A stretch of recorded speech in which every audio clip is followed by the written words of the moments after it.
Hi everyone! Today I'm going to be talking about the virus or infection that's going to be in my new series. What is the infection? Well, firstly, the infection is something that causes mutations and causes humans to become almost zombie-like creatures or abominations.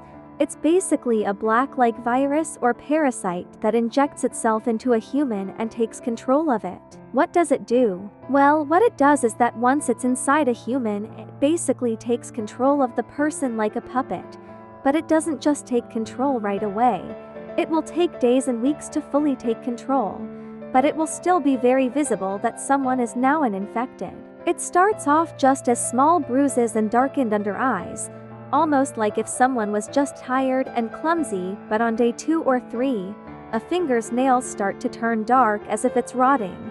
The hair also start turning gray, or it starts falling out only in some cases, and then the eye vision also starts getting blurry. On day 4 or 5, a host starts coughing out this slimy thick black stuff and sometimes even blood. The veins also start turning dark as well. The veins in the eye even start going dark. It will also be noticeable that the body looks more skeleton-like, almost if the meat on the bones just disappeared. The fingers and legs also start to elongate or shorten, causing the first mutation to appear. Then when a full week has passed, it will be very obvious that someone is now almost a monster. The skin will look like it's rotting with the color black as a void in space. The nails are also an abnormal growth, and almost all the bones in the human body are visible underneath the thin layer of skin. The eyes also should be a void black with only white pupils. The teeth are also usually longer and sharper than what it was before. What are the side effects? Usually, when someone is now fully infected and turned into a man-eating monster, there will be side effects with the personality or also even with the different types of formalities in the body. Let's start with the personality first. So what happens with the personality is that it obviously turns the person bloodthirsty, but it also turns the person's original personality almost inverted or the opposite. For example, let's say Isabel would be infected and her original personality was being patient or calm and kind, but if she turned infected, she would then be restless and hateful. She would also most likely be more aggressive than the other infected people. She would cause chaos with anyone who would come into contact. Now, the other side effect is body formalities. Many infected could have their body morphed into different shapes or sizes. Like if someone was originally tall, the parasite or virus could form the body to be smaller if it wanted to. The same with the opposite.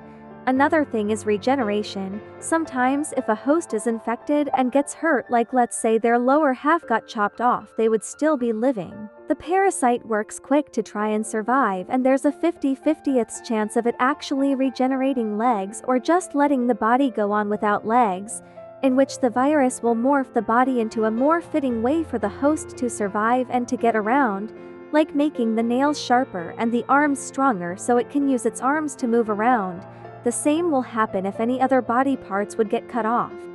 How would there be a cure? Or how will you be able to kill one of the infected? Well, there could be a known cure, but I will not say how. You'll have to find that out when the series starts. Hey hee ha. Anyway, but there is a way to kill an infected. As we now know, they can regenerate, but the parasite usually cannot or has a hard time regenerating the brain or the heart. So one of the few ways to kill them is to impale the heart or brain. What is the origins of the virus, or where did it come from? The origins of the virus was from Erebus, which is a god of darkness, chaos, and death.